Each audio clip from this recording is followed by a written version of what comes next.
नमस्कार दोस्तों, स्वागत है आपका अपने YouTube channel target with MS में। जैसा कि आप सभी को पता है, अपनी विज्ञान की जो साइंस की जो सीरीज चल रही थी उसका अगला चैप्टर आता है सिंपल मशीन, सरल मशीन। हम 6th क्लास के चैप्टर पढ़ रहे हैं, आरबीसी और एनसीईआरटी बेस्ड है, नोट्स के माध्यम से पढ़ रहे हैं। तो इसका जो 6th क्लास का एक चैप्टर आता है सिंपल मशीन, सरल मशीन। पिछले हमने काफ़ी चैप्टर पढ़ लिए हैं, अब शायद 2 चैप्टर और बचे हैं। उनको पूरा कराने के बाद आपकी 6th क्लास की किताब है वो कंप्लीट हो जाएगी नोट्स के माध्यम से। और ये आप नोट्स बना सकते हैं। काफ़ी विद्यार्थियों के मैसेज आ रहे कि सर हम नोट्स बना रहे हैं, उसका बहुत अच्छा बात काम करें। बहुत से विद्यार्थी है जो कमेंट आते हैं और जिनके मैसेज भी आते हैं कि सर हम आपके नोट्स से स्वयं नोट्स बना रहे हैं। तो ये आप बहुत अच्छी बात है, क्यों आप स्वयं नोट्स बना रहे हैं। अगर आप पीडीएफ से निकालेंगे तो मेरी भाषा लिखी हुई आपकी समझ नहीं आएगी, और आप अगर एक खबर आपने हाथ से लिख लेंगे तो आपको अच्छी सी समझ आ जाएगी। तो इसलिए बनाते रहे नोट्स साथ में। और हो सकता है मैं समझा भी नहीं, कभी कभी असमर्थ होता हूँ, तो उस चैप्टर को आप बुक से भी पढ़ सकते हैं, कहीं और से पढ़ सकते हैं, कोई दिक्कत नहीं है। तो हम पढ़ लेंगे मशीन के बारे में बात करेंगे। साधारण मशीन या सरल मशीन कौन सी होती है, जटिल मशीन कौन सी होती है, इनके बारे में बात करेंगे। मेन सरल मशीन की बात करेंगे, लेकिन इस चैप्टर में पहले पढ़ लेते हैं मशीन क्या होती है। तो वे साधन जिसकी सहायता से किसी कार्य को शीघ्रता से किया जा सकता है, सुविधा से किया जा सकता है और सरलतापूर्वक किया जा सकता है, उसे कहते हैं मशीन। मतलब कोई भी साधन, ऐसा साधन जिसकी सहायता से हम कार्य को शीघ्रता से कर सकते हैं, मतलब जल्दबाजी में कर सकते हैं, जल्दी से कर सकते हैं, कम समय में कर सकते हैं, सुविधा से कर सकते हैं और सरलतापूर्वक कर सकते हैं, क्या कहलाती है? मशीन कहलाती है। कार्य के आधार पर अपनी मशीनों को 2 भागों में बांटा गया। कितने भागों में बांटा गया? 2 वर्गों में। एक तो 2 भाग नहीं, 2 वर्ग मान सकते हो आप। 2 वर्ग का मतलब एक वर्ग में काफ़ी सारी चीज़ें आ जाएगी।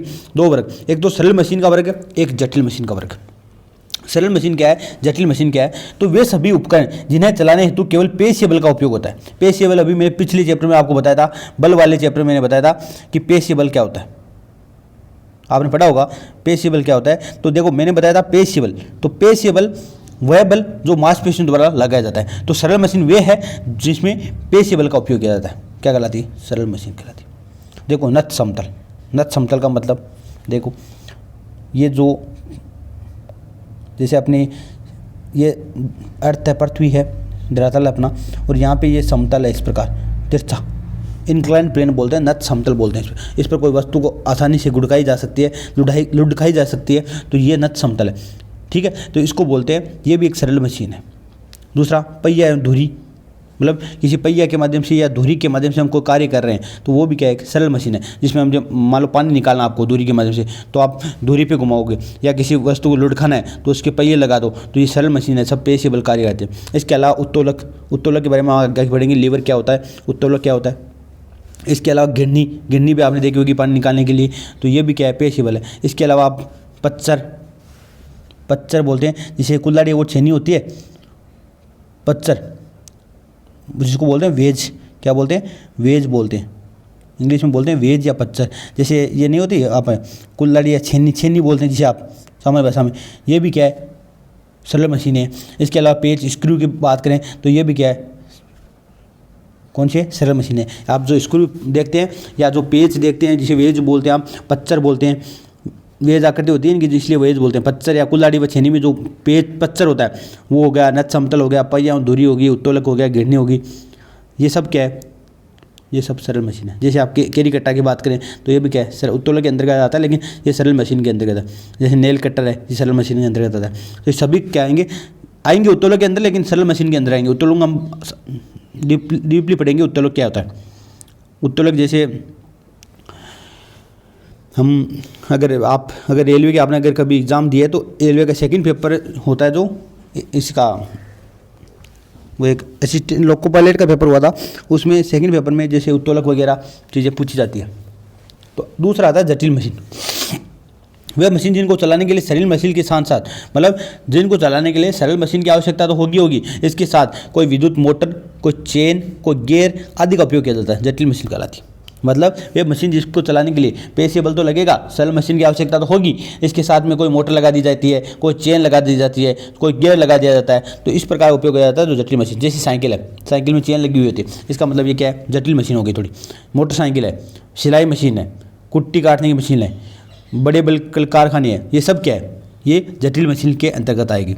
अब देखो सरल मशीन में हम पढ़ेंगे उत्तोलक के बारे में। किसके बारे में पढ़ेंगे? उत्तोलक के बारे में। इस चैप्टर में हम लीवर या उत्तोलक, आपने देखा होगा कि कोई मतलब कोई बाहर उठाना है यहाँ से, तो आप क्या करोगे, यहाँ कोई वस्तु रखी और इसको इस प्रकार रख दोगे और इसको यहाँ से दबाओगे, यहाँ पे इस पर बल लगाओगे तो ये वस्तु खड़ी हो जाएगी, ऊपर उठ जाएगी, ये बाहर उठ जाएगा। तो इस प्रकार ये उत्तोलक है।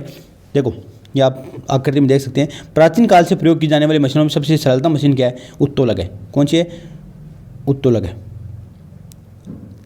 देखो वापस चला गया, हाँ ये देखो, ये जो बाहर है और ये कोई, जैसे आप सांबल समझ सकते हैं, लोहे का वस्तु है, इस प्रकार यहाँ पे कोई देखो कोई वस्तु रख के इस प्रकार से बाहर को उठाया जा रहा है, तो ये मशीन क्या है, उत्तोलक है।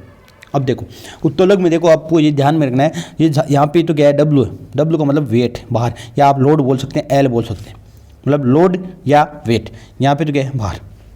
ये जो बीच में है उसको बोलते हैं एफ, एफ का मतलब आलम्ब या फलक्रम। क्या बोलते हैं, आलम्ब या फलक्रम। जो बीच का बिंदु होता है उसको बोलते हैं आलम्ब या फलक्रम।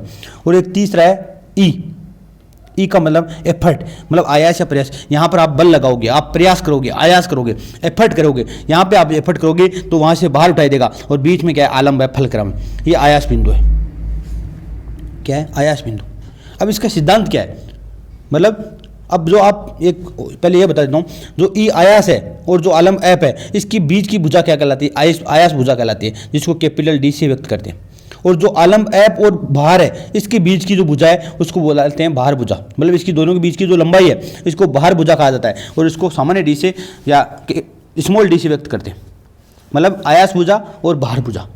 ये आयास और आलम के बीच की भुजा आयास भुजा, बाहर और आलम के बीच की भुजा बाहर भुजा। और इसका सिद्धांत क्या है, उत्तोलक का सिद्धांत क्या कहता है, उत्तोलक का सिद्धांत कहता है कि संतुलन की प्रत्येक अवस्था में बाहर भुजा तथा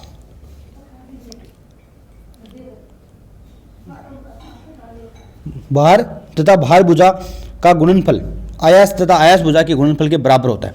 मतलब संतुलन की प्रत्येक अवस्था में जो भार है डब्लू और जो भार भुजा है डी, उसका गुणनफल आयास ई और आयास भुजा डी के गुणनफल के बराबर होता है। मतलब भार गुणा भार भुजा, लोड मत गुणा लोड की भुजा है जो, और आयास गुणा आयास की जो भुजा है, उनका जो गुणनफल होता है वो बराबर होता है। जैसे डब्लू गुणा डी बटा ई गुणा डी। इसका मतलब आप अगर ई की वैल्यू, आयास की वैल्यू निकालनी है आपको, तो डब्लू गुणा डी बटा डी। अब देखो नीचे का आंसर आ रहा है, कैपिटल डी आ रहा है, आयास भुजा आ रही है। और जब जब आयास भुजा की लंबाई बढ़ाई जाती है तो एफर्ट कम लगाना पड़ता है। ई का मतलब कम हो गया, मतलब नीचे से अगर वैल्यू बढ़ाओगे तो प्रयास की वैल्यू कम होगी, घटेगी। ई प्रोपोर्शनल 1/d। इसका मतलब क्या हो गया कि जो डी की वैल्यू अगर बढ़ेगी तो ई की वैल्यू कम होगी। अब देखो डी क्या है, डी यहाँ पे मैंने बताया आयास भुजा है। आयास भुजा कहाँ पे है, तो ये रही। तो ये आयास भुजा जैसी लंबाई इसकी बढ़ेगी, जैसे जैसे इसकी लंबाई बढ़ेगी वैसे वैसे आपको बल कम लगाना पड़ेगा, आयास से एफर्ट कम करना पड़ेगा। तो आप इसकी जो बीच की दूरी है इसको बढ़ाकर इसको जितना लंबा करोगे आपको बल कम लगाना पड़ेगा। तो ये इसका सिद्धांत है उत्तोलक का कि भार गुणा भार भुजा बराबर आयास गुणा आयास भुजा। आयास भार तथा आलम्ब की स्थितियों के आधार पर उत्तोलक 3 प्रकार के होते हैं।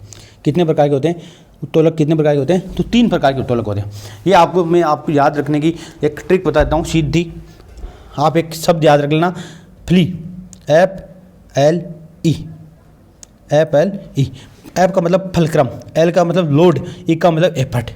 देखो अगर एफ बीच में आ रहा है तो वो प्रथम प्रकार का उत्तोलक है, अगर एल बीच में आ रहा है तो वह द्वितीय प्रकार का उत्तोलक है, और ई बीच में आ रहा है तो वो तृतीय प्रकार का उत्तोलक है। FLE ध्यान रख लेना, एफ बीच में आ रहा है तो प्रथम प्रकार के उत्तोलक, एल बीच में आ रहा है तो द्वितीय प्रकार के उत्तोलक, ई बीच में आ रहा है तो तृतीय प्रकार के उत्तोलक। ध्यान रख लेना FLE, याद रखना FLE 2-3 बार बोलना, शब्द को याद हो जाएगा। FLE इस प्रकार बोलना।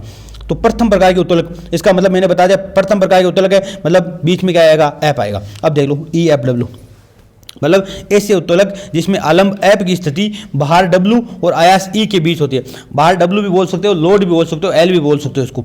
तो डब्लू बोलो तो एल बोलो, लेकिन याद रखने में FLE थोड़ा ईजी याद होगा, तो ये ध्यान रखना। तो ऐसा उत्तोलक जिसमें आलम्ब एफ की स्थिति बाहर डब्लू और आयास ई के बीच होती है क्या कहलाती है, प्रथम प्रकार के उत्तोलक कहलाते हैं। जैसे आपने सब्बल देखी होगी, सब्बल में क्या होता है, फलक्रम बीच में होता है, सामने आगे बाहर होता है, और हम हाथों से जहाँ एफर्ट लगाते हैं और बीच में क्या होगा, फलक्रम होगा। कोई पत्थर रखेंगे हम या कोई दूसरी वस्तु रखेंगे। इसी प्रकार कैंची, कैंची में आपने देखा होगा, जिसमें मुझे बनानी तो नहीं आ रही जी ज़्यादा, ये मान लो कैंची आपको। तो इसमें ये तो क्या है फलक्रम, यहाँ हम क्या लगा रहे हैं एफर्ट प्रयास, और यहाँ बीच में क्या है, जो बीच में है वो क्या है भार है, मतलब जो काट रहे हैं वस्तु वो भार है। संडासी आपने देखी होगी, संडासी में आपने आपकी नहीं देखी होगी अगर संडासी, तो मैं आपको बता देता हूँ। इस प्रकार की एक संडासी होती है,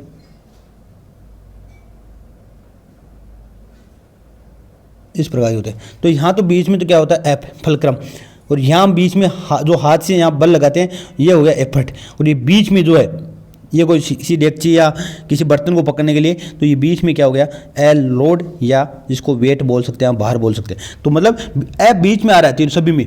इसकी प्रकार आप तुलना की बात करें, आप तुलना की बात करें, सामान्य आजकल डिजिटल तुलना आ रहा है उसकी बात नहीं करा, केवल तुल्य की बात कर रहा हूँ। तो ये तुल्य है मान लो, तो इसमें एफ क्या है, ये फलक्रम, बाहर क्या है ये एल जो लोड है ये बाहर है, और आयास बल कहाँ लगा रहे हैं, तो यहाँ हम बल लगा रहे हैं, ऊपर खींचते हैं इसको ऊपर से। तो इसका मतलब ये तो फलक्रम हो गया, ये बाहर हो गया, सॉरी ये एफर्ट हो गया, और ये क्या हो गया लोड या डब्लू।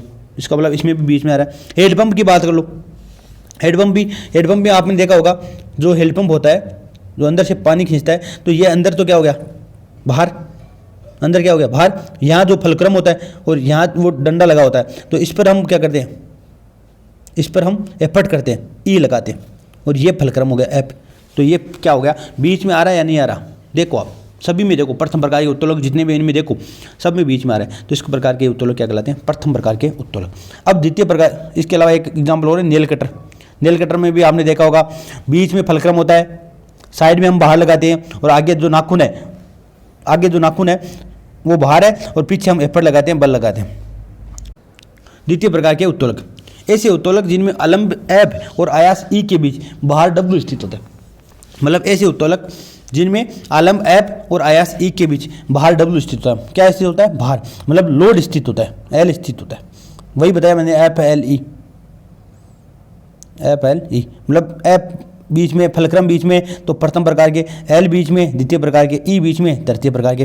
तो ये आप ध्यान रखना, द्वितीय प्रकार के उत्तोलक में एल या बाहर बीच में होता है। जैसे सरोता, ये सरोता है, इसमें देखो आगे तो क्या है फलक्रम है, मतलब जहाँ से कोई वस्तु जुड़ी हुई है और मुड़ रही है, वहाँ पे हिल रही है, वो तो क्या है फलक्रम, बीच का बिंदु है। और यहाँ पे क्या लगा रहे हैं बल, मतलब ये ई हो गया, और ये बीच में क्या लगा है देखो, आपने कुछ रखा हुआ है दिखाई दे रहा है आपको, तो ये क्या है लोड है। इसी प्रकार केरी कट्टा होता है, केरी कट्टा भी में आपने देखा होगा केरी बीच में रखी जाती है, तो ये तो क्या हो गई बाहर, पीछे से काटा जाता है, इसको मतलब ये बल लगा रहे हैं, ये एफर्ट हो गया, और आगे क्या होता है उसका फलक्रम होता है। फ्रूट कटर देखा होगा आपने, एक पहिया वाली ठेला गाड़ी, एक पहिया वाली ठेला गाड़ी में आपने देखा होगा जो टायर है वो तो क्या है फलक्रम, पीछे हम बाहर लगा रहे हैं वो क्या है एफर्ट, और बीच में क्या होता है, बीच में होता है भार रखा हुआ। तो इसका मतलब जहाँ भी लोड बीच में आ रहा है, जहाँ भी भार बीच में आ रहा है, वो द्वितीय प्रकार के उत्तोलक है। तृतीय प्रकार के उत्तोलक में एफ एल ई लास्ट में ई बीच में आएगा, मतलब तृतीय प्रकार के उत्तोलक में क्या आएगा बीच में ई आएगा, मतलब भार डब्ल्यू और आलम्ब एफ के मध्य आयास होता है, मतलब बीच में से हम भार लगा रहे हैं। सो बीच में से बाहर नहीं, बीच में से हम एफर्ट लगा रहे हैं, प्रयास लगा रहे हैं, बल लगा रहे हैं, तो वो क्या लगा है बीच में अगर एफर्ट आ रहा है। जैसे चिमटा, अब आपने चिमटा देखा होगा, ये चिमटा होता है मान लो इस प्रकार, तो यहाँ तो क्या हो गया फलक्रम, क्या हो गया एफ फलक्रम, यहाँ जुड़े हुए दोनों फलक्रम, इसके बीच में हम कुछ रख रहे हैं, तो ये तो बाहर हो गया। अब एफर्ट कहाँ लगाएंगे इसमें, तो चिमटे को पकड़ेंगे कहाँ से, तो चिमटे को यहाँ से पकड़ेंगे हम, कहाँ से पकड़ेंगे यहाँ से पकड़ेंगे, तो यहाँ से अगर चिमटे को पकड़ रहे हैं इस प्रकार, तो चिमटा बीच में से अगर कार्य जिसमें आयास एफर्ट कहाँ लगा रहे हैं बीच में लगा रहे हैं, इसका मतलब चिमटा कौन सा हो गया तृतीय प्रकार का उत्तोलक हो गया। इसके अलावा हाथ से बाहर उठाना, हाथ से बाहर थाम रहे हैं, तो आपको देखा ये तो हो गया फलक्रम, कोहनी पे क्या हो गया फलक्रम। इसके अलावा यहाँ हम बाहर है डब्लू, और आयास कहाँ लगा रहे हैं, बल कहाँ लगाएंगे। अगर आप कोई वस्तु उठा के देखो अपने हाथ में, बीच में वस्तु रखो हथेली में, और कोहनी पर आप फलक्रम हो गया, तो आयास कहाँ लगेगा आपको देखा बीच की नसें हैं, जो बीच की नसें है कोहनी और जो कलाई के बीच की नस है वो आपकी तन जाएगी, मतलब बल कहाँ लग रहा है तो बीच की नसों में लग रहा है। तो मतलब ये बात हाथ से बाहर उठाना भी कौन सा है तृतीय प्रकार के उत्तोलक। समझ आ गया होगा उत्तोलक क्या होते हैं। तो चिमटे में आयास आलम्ब और भार का क्रम होता है, तो चिमटे में आयास आलम्ब और भार का क्रम क्या होता है, तो चिमटे में पहले तो होता है भार, उसके बाद आता है आयास, और उसके बाद आता है आलम्ब, मतलब पहले भार फिर आयास फिर आलम्ब।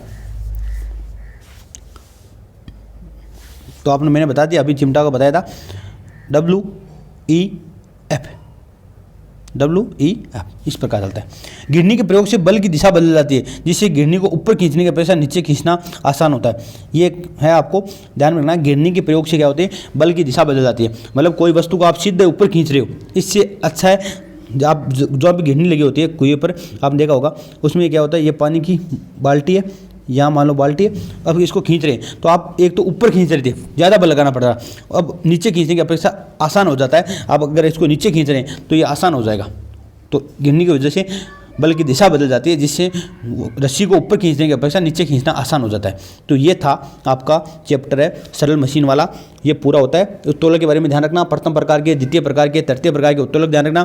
पहले मैंने बता दिया, वो ध्यान रखना कौन कौन से उत्तोलक प्रथम प्रकार के में आएंगे, कौन से द्वितीय प्रकार के उत्तोलक आएंगे, कौन से तृतीय प्रकार के उत्तोलक आएंगे, ये ध्यान रखना। आज के लिए इतना है, धन्यवाद, जय हिंद, जय भारत। वही टेलीग्राम पर आपको इसकी लिंक, वो PDF मिल जाएगी, तो देख लेना, टेलीग्राम की लिंक आपको दिखाई दे रही होगी। धन्यवाद।